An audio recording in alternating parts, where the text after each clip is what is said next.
विदिशा जिले के सिरोंज जिले में आने वाली फियाखेड़ी ग्राम पंचायत क्षेत्र में बड़ा ही प्राचीन व प्रसिद्ध बेहतर श्री राम मंदिर व हनुमान जी महाराज का मंदिर स्थापित है। यहाँ पर प्रतिदिन स्थानीय रहवासी देव दर्शन व पूजा दर्शन करते हैं, अपने दैनिक कार्यों की शुरुआत करते हैं। संपूर्ण विश्व का भला हो, सभी पर परम पिता परमेश्वर की कृपा दृष्टि बनी रहे, सभी ज्ञान भक्ति सर्वहितकारी मार्ग को रास्ते को देखकर अपने दैनिक कार्य करते रहे, परम पिता परमेश्वर की कृपा दृष्टि आशीर्वाद सभी पर बना रहे, उसी को लेकर हवन पूजन यज्ञ किया गया, महाआरती कर महाप्रसादी का वितरण किया गया। इस दौरान सभी बड़ी संख्या में यहाँ पर मौजूद रहे।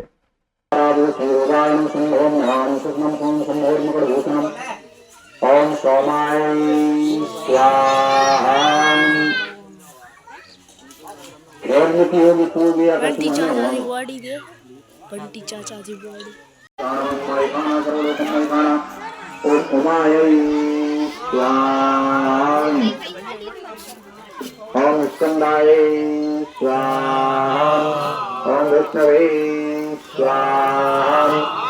ओम ब्रह्मणे स्वाहा। ओम इंद्राय स्वाहा। ओम यमाय स्वाहा।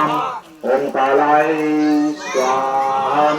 ओम चित्रगुप्ताय स्वाहा। ओम अग्नये स्वाहा। ओम अध्याय स्वाहा। ओम प्रसिद्धये स्वाहा। ओम विष्णवे स्वाहा। ओम इंद्राय स्वाहा। ओम इंद्राण्यै स्वाहा। ओम प्रजापतये स्वाहा। ओम सर्पेभ्यः स्वाहा। ओम ब्रह्मणे स्वाहा। ओम गणपतये स्वाहा। ओम दुर्गायै स्वाहा। ओम वायवे